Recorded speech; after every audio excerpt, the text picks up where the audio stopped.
Il existe des histoires qui murmurent à l'oreille, des récits portés par le vent, cachés dans l'éclat des étoiles ou ancrés au plus profond des racines de la terre. Des histoires qui nous rappellent que le monde est bien plus vaste que ce que l'on voit, qu'il suffit parfois d'écouter autrement pour percevoir l'invisible. Dans ce voyage, nous suivrons des âmes curieuses, des esprits rêveurs qui osent tendre l'oreille là où d'autres passent sans s'arrêter. Entre ciel et terre, entre rêve et réalité, ils découvriront que chaque souffle du vent, chaque lueur nocturne et chaque bruissement de feuilles portent en lui une vérité oubliée. Alors, laissez-vous emporter, ouvrez votre cœur et plongez dans cet univers où la nature chuchote, où la nuit révèle ses secrets et où tout ce qui semblait immobile se met à danser. Premier conte, la mélodie du vent et la danse des étoiles. Dans un village paisible, blotti entre les collines et la mer, vivait un garçon du nom de Léo. Depuis toujours, il passait ses nuits à écouter le vent. Tandis que les autres enfants s'endormaient bercés par les contes murmurés par leurs parents, lui s'asseyait à sa fenêtre, laissant la brise nocturne caresser son visage. Il fermait les yeux et tendait l'oreille, convaincu que le vent lui parlait. Les adultes riaient de son obsession. « Ce ne sont que des courants d'air, mon garçon », lui disait-on. Mais Léo savait qu'il y avait autre chose. Il percevait des notes flottant dans l'air, comme un chant que personne d'autre ne semblait entendre. Une musique fragile, cachée dans le bruissement des feuilles et le sifflement entre les maisons. Une nuit, incapable de résister plus longtemps, il décida de suivre ce son mystérieux. Il quitta la chaleur de son lit, glissa ses pieds nus dans ses sandales et sortit en silence. Le village dormait sous un ciel étoilé, baigné d'une lumière argentée. Les maisons aux toits de chaume semblaient endormies elles aussi, figées dans l'ombre. Léo gravit lentement la colline qui dominait le village. Là-haut, un vieux chêne solitaire étendait ses branches noueuses comme des bras protecteurs. Il s'assit à son pied, ferma les yeux et attendit. Le vent soufflait doucement, jouant avec ses cheveux. Mais ce soir-là, quelque chose était différent. Le chant qu'il percevait d'ordinaire était plus distinct, plus précis. Ce n'était plus un simple murmure, c'était une mélodie. Léo sentit son cœur s'emballer. Il n'avait jamais entendu le vent chanter aussi clairement. Chaque note semblait flotter dans l'air, légère comme un souffle, insaisissable comme un rêve. Il voulait comprendre, capter ces sons avant qu'ils ne s'effacent dans la nuit. Il tendit les mains, comme s'il pouvait attraper la musique. Rien. Juste de l'air entre ses doigts. Alors, il essaya autre chose. Il ouvrit la bouche et laissa sa voix glisser sur les notes qu'il percevait. Il fredonna, hésitant, cherchant à imiter cette étrange mélodie. Le vent sembla ralentir un instant, comme s'il écoutait. Puis, à sa grande surprise, il lui répondit. Une note légère, un souffle doux, une harmonie fragile qui s'éleva dans la nuit. Léo sentit un frisson courir le long de son dos. Il n'était pas fou. Le vent lui parlait vraiment. Et ce fut à ce moment-là qu'il leva les yeux. Le ciel, noir quelques instants plus tôt, semblait s'être animé. Les étoiles scintillaient plus fort. Non, elles ne faisaient pas que briller. Elles bougeaient, comme si elles dansaient au rythme de la mélodie qu'il venait de chanter. Léo resta figé, le souffle suspendu. Il n'avait jamais vu le ciel s'animer ainsi. Les étoiles semblaient vibrer, leurs éclats oscillant en rythme avec la mélodie que le vent et lui venaient de tisser ensemble. Était-ce une coïncidence? Un simple jeu d'ombre? Non. Il en était certain. Quelque chose venait de se révéler à lui. Il tenta à nouveau. Il laissa sa voix suivre les courbes du vent, effleurant les notes qu'il percevait à peine. Le vent hésita, puis répondit, plus clair cette fois, plus présent. Un dialogue s'instaurait. Chaque son que Léo murmurait trouvait un écho dans la brise, et les étoiles, elles, ondulaient en réponse. Le cœur battant, il se laissa emporter. Il ne chantait pas avec sa bouche, il chantait avec son âme. Il ferma les yeux et se laissa bercer par cet échange envoûtant. Chaque note du vent était une caresse, chaque souffle une promesse. Les minutes s'étirèrent dans cette symphonie silencieuse que lui seul semblait comprendre. Mais au bout d'un moment, il sentit une fatigue étrange l'envahir. Son corps était toujours sur la colline, mais son esprit flottait. Il se sentait léger, comme porté par le vent lui-même. Une sensation nouvelle l'envahit. Comme si le monde autour de lui s'effaçait. Le village, la colline, même l'herbe sous ses doigts perdaient leur consistance. Seule restait la musique. Puis il entendit un murmure, plus distinct que jamais. Une voix? Tu nous écoutes enfin? Léo ouvrit brusquement les yeux et regarda autour de lui. Personne. Seul le vieux chêne étendait ses branches dans la nuit paisible. Qui est là? balbutia-t-il. Le vent se leva doucement, caressant sa joue comme une réponse. Depuis si longtemps nous chantons. Mais si peu nous entendent. Léo frissonna. Il ne rêvait pas. Quelqu'un lui parlait vraiment. Ou plutôt, quelque chose. Le vent ria, un rire fragile, à peine perceptible. Nous sommes ceux qui murmurent à l'oreille des montagnes. Ceux qui chuchotent aux vagues et effleurent les âmes. Nous portons les secrets du monde, mais peu savent les écouter. Léo sentit son cœur se serrer. Il n'était pas fou. Il n'avait jamais été fou. Le vent parlait réellement. Et il venait d'ouvrir une porte que peu avaient franchie. Il voulait comprendre. Il voulait poser 1000 questions. Mais avant qu'il ne puisse parler, la brise se fit plus forte. Les feuilles du vieux chêne frémirent, et le vent s'engouffra entre ses branches, jouant une nouvelle mélodie. Plus profonde. Plus intense. Et, quelque part dans le ciel, une étoile filante traversa la nuit, laissant derrière elle un sillage d'argent. Léo sentit son cœur battre plus fort. Le vent lui parlait, les étoiles lui répondaient, et il venait d'entrer dans un monde dont il ignorait l'existence. Il voulait comprendre, il voulait savoir pourquoi lui, pourquoi maintenant. Pourquoi moi ? Demanda-t-il d'une voix tremblante.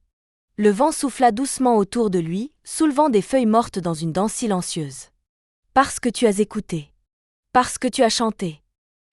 Léo fronça les sourcils. Il n'avait rien fait d'extraordinaire. Il avait simplement suivi un appel, un son qu'il entendait depuis toujours. Le vent reprit, plus grave cette fois. Il fut un temps où tous savaient entendre. Les hommes chantaient avec le vent, murmuraient avec la mer, dansaient avec les étoiles. Mais ils ont oublié. Ils ont cessé d'écouter. Léo sentit une étrange tristesse dans cette voix aérienne, un chagrin ancien et profond. « Moi, je peux écouter » murmura-t-il. Un tourbillon d'air chaud caressa son visage, comme une main invisible posée sur sa joue. « Oui. Et c'est pour cela que nous t'avons choisi. » Léo voulut répondre, mais un son étrange coupa court à ses pensées. Un bruissement, un écho venu de nulle part. Il se retourna brusquement. Tout autour de lui, l'herbe ondulait doucement, comme si elle aussi répondait à la mélodie du vent. Les branches du vieux chêne oscillaient dans un rythme précis. Même les pierres semblaient vibrer d'une manière imperceptible.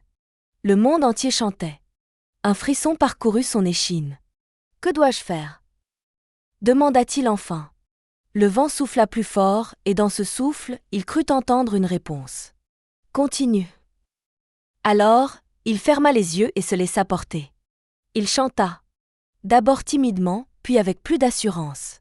Chaque note qui s'échappait de ses lèvres trouvait un écho dans le vent, chaque souffle lui répondait comme un instrument invisible jouant à l'unisson avec lui. Le vent, les étoiles, l'herbe, les arbres. Tout vibrait ensemble. Et soudain, un éclat lumineux déchira le ciel. Une étoile, plus grande que les autres, traversa la nuit dans une traînée d'or et d'argent. Léo ouvrit les yeux, émerveillé. Il avait déjà vu des étoiles filantes, mais celle-ci était différente. Elle ne disparaissait pas, elle semblait se suspendre un instant au-dessus de lui, illuminant tous ceux qui l'entouraient d'une lueur irréelle. Puis, sans un bruit, elle s'évanouit. Léo resta immobile, bouleversé. Il savait, au plus profond de lui, que quelque chose venait de changer. Il n'était plus seulement un enfant qui écoutait le vent. Il en faisait partie désormais. Léo resta longtemps assis sous le vieux chêne, le regard perdu dans l'immensité du ciel. Son cœur battait encore au rythme de la mélodie du vent, et son esprit flottait entre la réalité et l'invisible. Il avait franchi une frontière qu'il ignorait jusqu'alors, et pourtant, tout cela lui semblait naturel, évident, comme s'il avait attendu cet instant depuis toujours. Mais une question ne cessait de tournoyer dans son esprit. « Que signifie tout cela » murmura-t-il en direction du vent. Un silence. Puis un souffle léger glissa autour de lui, comme un secret confié à mi-voix. Chaque chose en ce monde possède une mélodie. Mais peu savent l'écouter. Léo fronça les sourcils. Pourquoi moi ? Pourquoi maintenant ? Cette fois, le vent sembla hésiter, comme s'il pesait ses mots avant de répondre. Parce que le chant du monde s'éteint. Et tu peux le raviver. Léo sentit un frisson parcourir sa peau. Comment ? Le vent ne répondit pas tout de suite. Au lieu de cela, il fit tournoyer les feuilles autour de lui, créant une danse silencieuse dans l'ombre du chêne. Puis, enfin, il murmura. En partageant ce que tu entends. Léo baissa les yeux, pensif. Comment pouvait-il transmettre quelque chose d'aussi intangible ? Les adultes riraient, les enfants hausseraient les épaules. Qui croirait qu'il parlait avec le vent? Comme pour répondre à ses doutes, une brise plus forte souffla sur la colline, balayant ses hésitations. La musique du vent existe parce qu'on l'écoute. Les étoiles dansent parce qu'on les regarde. Ce n'est pas un secret à garder, c'est un don à offrir. Léo comprit alors. Il n'avait pas été choisi pour garder ce savoir pour lui, mais pour le répandre. Pour rappeler aux hommes que la nature chantait, qu'elle parlait à ceux qui prenaient le temps de l'écouter. Il se leva doucement et fit face à la vallée endormie. Le vent souffla une dernière fois autour de lui, comme un adieu ou une bénédiction. Puis, il s'éloigna dans la nuit, reprenant son errance invisible. Léo redescendit au village avec un feu nouveau dans le cœur. Dès le lendemain, il commença à raconter son histoire. Il parla aux enfants, aux anciens, à ceux qui voulaient bien l'écouter. Certains riaient, d'autres souriaient, quelques-uns l'écoutaient en silence, un éclat rêveur dans le regard. Mais la nuit suivante, lorsqu'il remonta sur sa colline et fredonna doucement la mélodie du vent, il n'était plus seul. Car, quelque part dans le village, des voix s'élevaient aussi, timides d'abord, hésitantes. Et dans le ciel, les étoiles, comme à leur habitude, dansaient encore. Deuxième conte, le chat qui rêvait de toucher la lune. Dans un petit village au toit de tuiles rouges, un chat noir vivait sur les hauteurs. Son nom était Nocturne. Il était né sous la lueur pâle d'une pleine lune d'automne, et depuis toujours, il se sentait attiré par cet astre lointain. Contrairement aux autres chats du village, qui passaient leur temps à chasser les souris ou à se prélasser sur les rebords des fenêtres, Nocturne avait une obsession, grimper toujours plus haut. Il escaladait les murs de pierre, bondissait de toiture en quête d'un endroit où il pourrait voir la lune de plus près. Car Nocturne ne se contentait pas de l'admirer. Il voulait l'atteindre. Il passait des heures à l'observer, fasciné par sa lumière argentée qui baignait les ruelles d'une lueur douce et irréelle. Elle semblait l'appeler, scintillant juste assez pour entretenir l'illusion qu'un jour, peut-être, il pourrait la toucher du bout de la patte. Un soir, alors que le ciel était d'un bleu profond et que la lune, pleine et brillante, paraissait plus proche que jamais, Nocturne prit une décision. Il allait essayer. D'un bond agile, il sauta du rebord de la fenêtre où il se trouvait et s'élança à travers les toits du village. Les tuiles, chauffées par le soleil de la journée, conservaient encore une légère tiédeur sous ses coussinets. Il avançait avec souplesse, son pelage sombre se confondant avec l'ombre. Il escalada une cheminée, s'équilibra sur une gouttière branlante, puis bondit sur le clocher du village, le plus haut point qu'il connaissait. Là-haut, il s'arrêta un instant pour reprendre son souffle. Devant lui, la lune luisait, paisible et lointaine. Il tendit la patte, ses griffes effleurant le vide. Mais ce n'était pas assez. Il balaya l'horizon du regard, cherchant un moyen d'aller encore plus haut. Et c'est alors qu'il la vit, une colline, bien au-delà des dernières maisons, dominant le paysage. Un sommet plus élevé que tout ce qu'il avait exploré jusqu'ici. Là-bas, peut-être, il pourrait enfin s'approcher de la lune. Sans hésiter, il descendit du clocher avec agilité et se faufila dans les ruelles silencieuses du village. Il longea les murs de pierre, contourna une charrette abandonnée et traversa la place centrale, où seule une lanterne vacillante éclairait les pavés. Un chien endormi grommela en entendant son passage furtif, mais Nocturne était déjà loin. Il arriva aux abords du village, où commençait la grande plaine qui menait à la colline. L'herbe y était haute, humide de rosée, et chaque pas s'accompagnait d'un léger frémissement sous ses pattes. Il grimpa, ignorant la fatigue, le vent caressant ses moustaches. L'air se chargeait d'une odeur d'herbe sauvage et de terre nocturne. Le silence était total, troublé seulement par le bruissement des feuillages dans la brise nocturne. Lorsqu'il atteignit enfin le sommet, il leva les yeux. La lune était là, immense et éclatante. Mais toujours hors de portée. Nocturne tendit la patte, comme s'il pouvait la frôler. Et c'est alors qu'un bruit attira son attention. Un bruissement discret, tout près de lui. Quelque chose d'autre était là, tapi dans l'ombre, à l'affût. Nocturne se figea. Ses oreilles frémirent, captant le moindre son dans l'air nocturne. Le bruissement s'était tu, remplacé par un silence pesant. Quelque chose l'observait. Il plissa les yeux et tenta de percer l'obscurité. Sous la lumière blafarde de la lune, il distingua une silhouette tapie parmi les herbes hautes. 2 yeux dorés brillaient dans l'ombre. Nocturne ne bougea pas. Il connaissait ce regard, ce frémissement dans l'herbe, cette attente féline. « Qui es-tu » demanda-t-il d'un ton calme, sans bouger. Un silence. Puis la silhouette s'anima. Un autre chat, plus grand, plus élancé, s'avança doucement. Son pelage était d'un gris argenté, presque phosphorescent sous la lueur de la lune. Il avançait avec une grâce surnaturelle, chaque pas parfaitement mesuré. « Tu es monté bien haut pour un simple rêveur », murmura l'inconnu d'une voix aussi douce que le vent.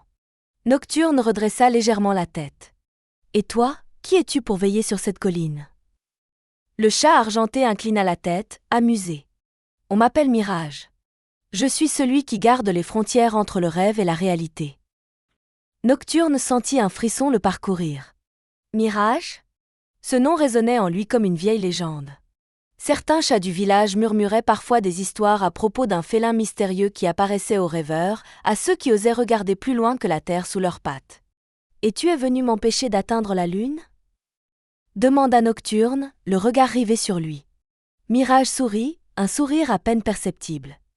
La lune ne se touche pas avec les griffes. Elle se touche avec le cœur. Nocturne plissa les yeux. « Que veux-tu dire ?» Mirage fit volte-face et marcha lentement vers le bord de la colline, là où la pente plongeait dans l'obscurité. Nocturne hésita, puis le suivit. Là, devant eux, le paysage s'étalait à perte de vue. Le village était une tache sombre au loin, minuscule sous l'immensité du ciel. Et tout autour d'eux, le vent soufflait doucement, soulevant les hautes herbes dans un murmure apaisant. Mirage leva les yeux vers la lune. « Regarde-la bien. Elle semble proche, n'est-ce pas ? Comme si, en sautant juste un peu plus haut, on pourrait l'attraper. » Nocturne acquiesça. « Mais elle est loin. Bien plus loin que ce que nos yeux peuvent comprendre. Elle n'appartient ni aux cieux ni à la terre. Elle appartient au rêve. » Nocturne sentit une étrange mélancolie dans les paroles de Mirage. « Et alors ? Je veux juste essayer. Peut-être que si je saute plus haut, si je trouve un moyen. » Mirage secoua doucement la tête. « Si tu veux vraiment toucher la lune, il te faut d'abord comprendre ce qu'elle est. » Il plongea son regard doré dans celui de Nocturne. « Es-tu prêt à écouter ?» Nocturne hésita.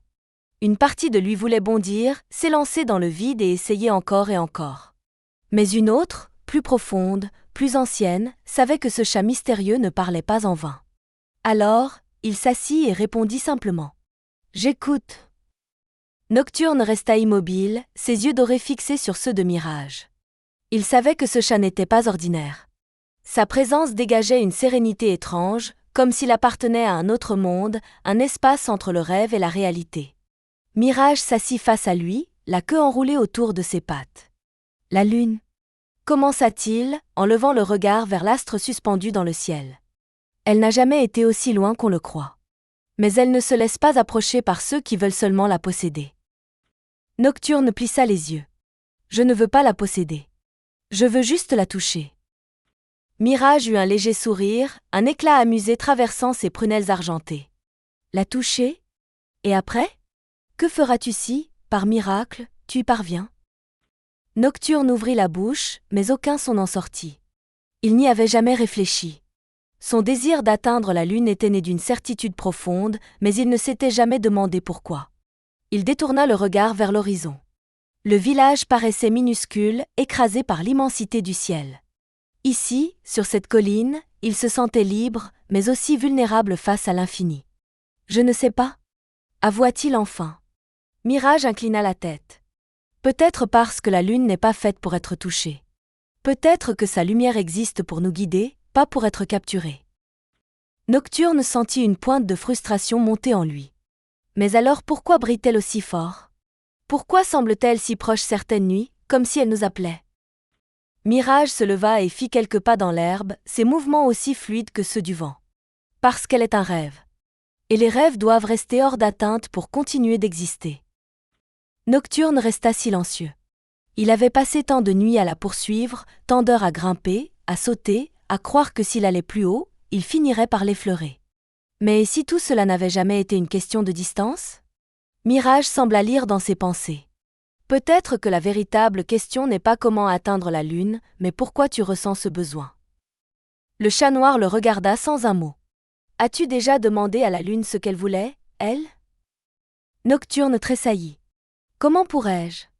Ce n'est qu'une lumière dans le ciel. » Mirage sourit doucement. « Et pourtant, tu crois pouvoir la toucher. Alors, pourquoi ne pas essayer de lui parler ? Nocturne hésita.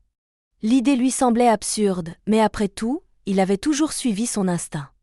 Il leva alors les yeux vers la lune, prit une profonde inspiration. Pour la première fois, au lieu d'essayer de l'attraper, il lui chuchota un mot. Nocturne leva les yeux vers la lune, laissant son regard se perdre dans son éclat pâle. Il ne savait pas exactement quoi dire, mais il sentit que, cette fois, au lieu d'essayer de la rejoindre, il devait simplement l'écouter. Alors, dans un souffle à peine audible, il murmura. « Lune, pourquoi brilles-tu autant ?» Le vent se leva doucement, caressant son pelage, comme une réponse muette. Mirage, assis à ses côtés, resta silencieux, le regard posé sur lui. Nocturne ferma les yeux un instant, puis reprit. « J'ai toujours cru que tu voulais qu'on t'atteigne. Mais peut-être me suis-je trompé ? Peut-être que tu veux simplement qu'on te voie. » Un frisson parcourut son échine alors qu'un calme étrange s'installait. Le silence n'était plus vide, il était rempli d'une présence invisible, quelque chose de vaste et de bienveillant. Puis, dans le ciel, une étoile filante traversa l'obscurité, traçant un sillage d'argent. Nocturne comprit alors. La lune n'était pas un endroit à atteindre. Elle était une lumière à contempler, un rêve à nourrir. Elle n'existait pas pour qu'on la possède, mais pour inspirer ceux qui levaient les yeux vers elle. Il baissa doucement la tête et posa son regard sur Mirage. « Je crois que j'ai compris. » Le chat argenté sourit. « Alors tu n'as plus besoin de grimper plus haut. La lune est déjà en toi. » Nocturne sentit son cœur s'apaiser. Il s'était toujours cru en quête d'un sommet, d'un endroit où il pourrait enfin la toucher. Mais la vérité, c'est qu'elle l'avait toujours accompagné, depuis la première nuit où il l'avait regardée. Il se leva, étira ses pattes et fit volte-face. Le village l'attendait, paisible sous la lumière nocturne. Il savait qu'il continuerait de grimper sur les toits, de chasser les ombres et d'admirer la lune. Mais il ne chercherait plus à la posséder. Avant de repartir, il se retourna une dernière fois vers Mirage. Mais le chat argenté avait disparu. Seules restaient les hautes herbes ondulant sous le vent et la lune, toujours là, brillante et éternelle. Nocturne resta un moment figé, scrutant l'ombre comme s'il espérait voir réapparaître son étrange compagnon. Mais il savait au fond de lui que Mirage appartenait à un monde différent du sien. Un monde qui n'apparaissait qu'aux rêveurs. Le vent souffla à nouveau, et dans son murmure, il crut entendre une dernière parole, portée par l'invisible. « Va, et continue de rêver. » Alors Nocturne tourna les talons et s'élança dans la nuit, ses pattes effleurant à peine le sol. Il dévala la colline avec légèreté, son cœur plus léger qu'il ne l'avait jamais été. Lorsqu'il atteignit les premières maisons du village, il bondit sur un toit et s'arrêta un instant pour contempler la lune une dernière fois. Elle semblait plus lumineuse que jamais. Nocturne sourit. Car désormais, il savait que certains rêves ne sont pas faits pour être attrapés, mais simplement pour être vécus. Troisième conte, l'enfant qui parlait aux arbres. Dans un village entouré d'une forêt ancienne, vivait un enfant du nom d'Elias. Contrairement aux autres enfants, qui passaient leur journée à courir dans les champs et à jouer dans les ruelles, Elias préférait la compagnie des arbres. Il pouvait rester des heures à l'ombre d'un vieux chêne noueux, les doigts effleurant l'écorce rugueuse, le regard perdu dans le mouvement des feuilles. Il écoutait. Il attendait. Car Elias était persuadé que les arbres avaient des choses à dire. Les villageois le regardaient avec amusement. « Un garçon rêveur », murmurait-il. « Un enfant étrange, qui parle au tronc et chuchote aux racines. » Mais Elias savait que ce n'était pas que des murmures du vent. Il sentait quelque chose dans l'air, une présence ancienne, une voix trop discrète pour être entendue par ceux qui ne prêtaient pas attention. Il avait grandi en écoutant les contes des anciens, ces histoires qui parlaient d'un temps où les hommes et les arbres vivaient en harmonie, où les forêts abritaient des esprits bienveillants veillant sur l'équilibre du monde. Mais ces histoires n'étaient que des souvenirs murmurés, des légendes que plus personne ne prenait au sérieux. Pourtant, Elias voulait croire que tout cela était vrai.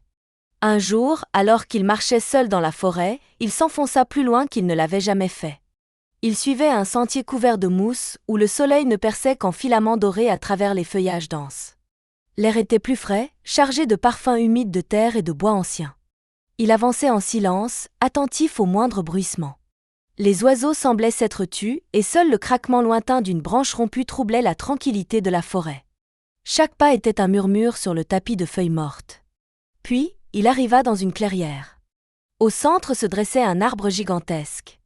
Son tronc était si large que 3 hommes n'auraient pu en faire le tour en se tenant par la main. Ses racines émergeaient du sol comme des bras noueux, serpentant entre les pierres moussues. Ses branches, lourdes de feuillage, s'élevaient haut, si haut qu'elles semblaient toucher le ciel. Elias s'arrêta, fasciné. Il n'avait jamais vu un arbre pareil. Il émanait de lui une majesté silencieuse, une présence presque vivante. Il s'approcha lentement, sentit sous ses pieds la terre plus moelleuse, presque vibrante. Un frisson parcourut son dos. L'arbre semblait l'attendre. Elias tendit la main, hésitant, avant de poser sa paume contre l'écorce. Elle était chaude, légèrement rugueuse sous ses doigts, mais une énergie subtile y circulait, comme une pulsation douce, lente, profonde. Il ferma les yeux. « Parlez-moi » chuchota-t-il. Le vent cessa de souffler. Un silence épais tomba sur la clairière, comme si la forêt entière retenait son souffle. Puis, une vibration imperceptible parcourut le tronc sous sa main. L'air devint plus dense, le bruissement des feuilles se fit plus profond, semblable à un soupir retenu depuis des siècles. Elias ouvrit les yeux. Il n'était plus seul. Elias sentit un frisson parcourir son échine. Il était persuadé que l'arbre venait de bouger, imperceptiblement, comme s'il respirait sous sa main. Il retira sa paume de l'écorce et recula d'un pas, scrutant l'arbre avec une attention nouvelle. L'air autour de lui semblait plus épais, vibrant d'une énergie qu'il ne comprenait pas encore. Puis un son s'éleva. D'abord un simple bruissement, à peine plus fort qu'un souffle dans les feuilles. Mais ce n'était pas le vent. Ce bruit avait un rythme, une cadence, comme une parole trop ancienne pour être immédiatement comprise. Elias ouvrit grand les yeux. Son cœur battait fort, mais il n'éprouvait pas de peur. Plutôt une curiosité intense, une certitude que quelque chose d'extraordinaire était en train de se produire. Il s'approcha à nouveau et posa ses mains sur l'écorce.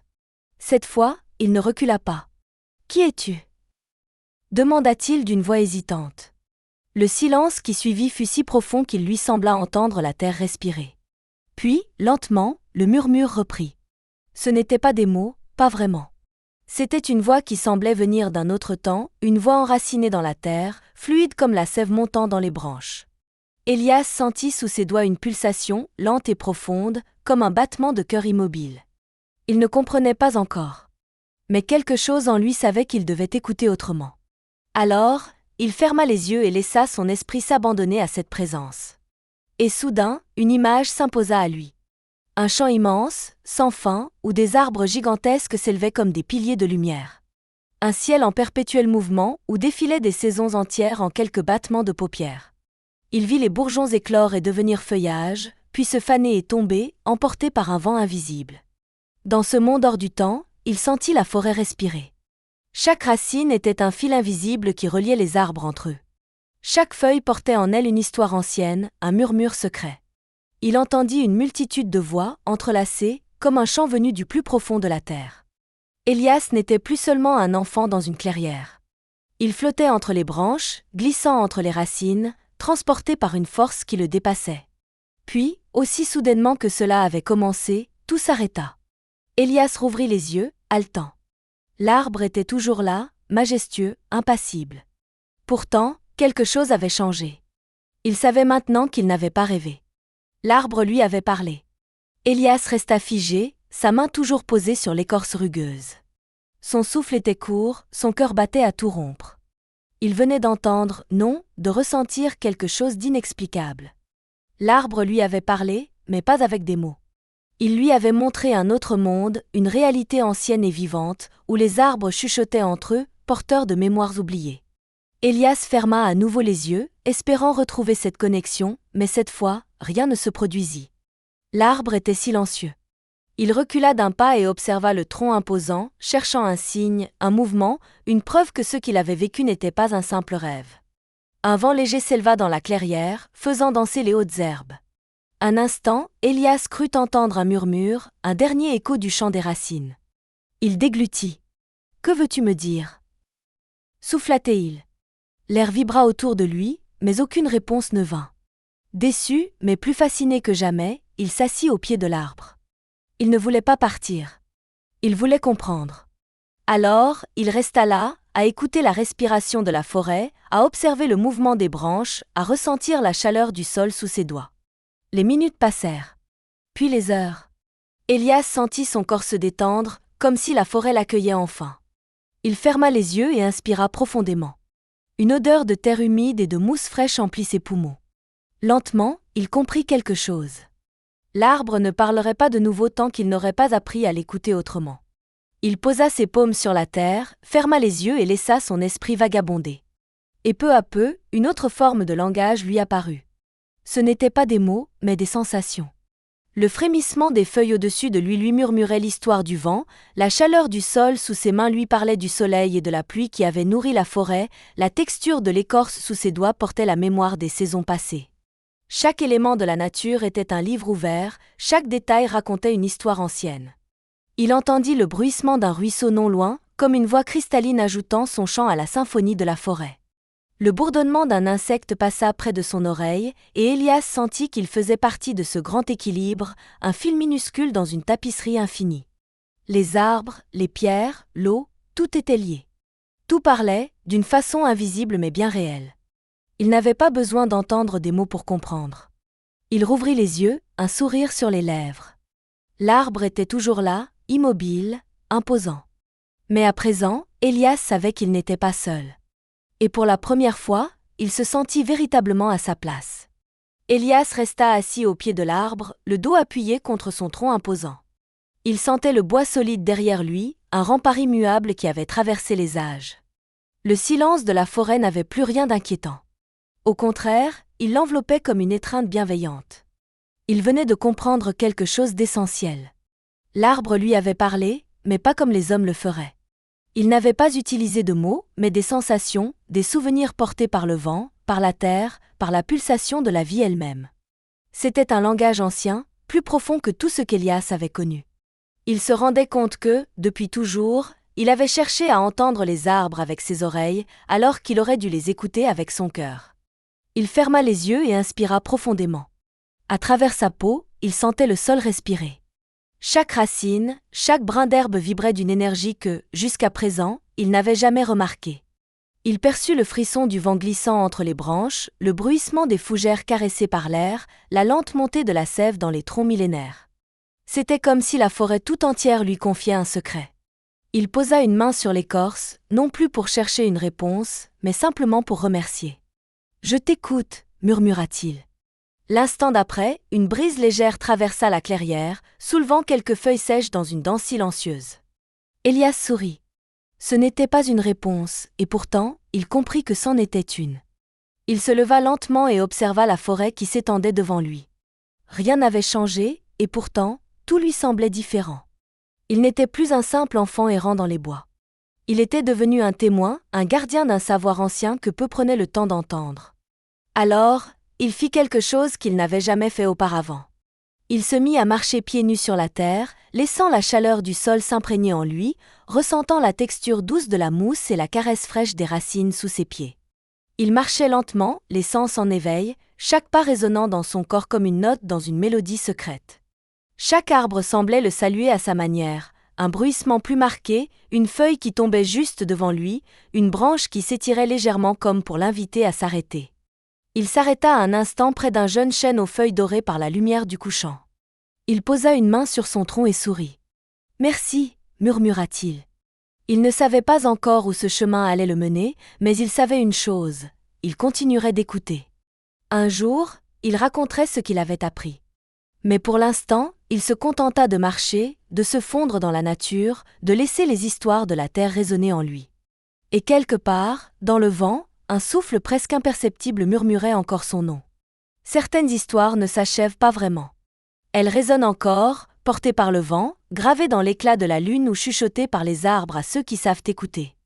Ce voyage nous a montré que le monde regorge de mystères, que la nature murmure des vérités à qui prend le temps de l'écouter, et que parfois, les plus grandes réponses ne se trouvent pas dans les mots, mais dans le silence, dans un frémissement d'étoiles ou dans le souffle d'une brise nocturne. Peut-être, en refermant ce chapitre, entendrez-vous ces échos différemment. Peut-être lèverez-vous les yeux vers le ciel avec un regard neuf, ou tendrez-vous l'oreille aux bruissements imperceptibles qui vous entourent. Car les histoires ne disparaissent jamais. Elles continuent de vivre en nous, à chaque instant où nous choisissons d'y croire.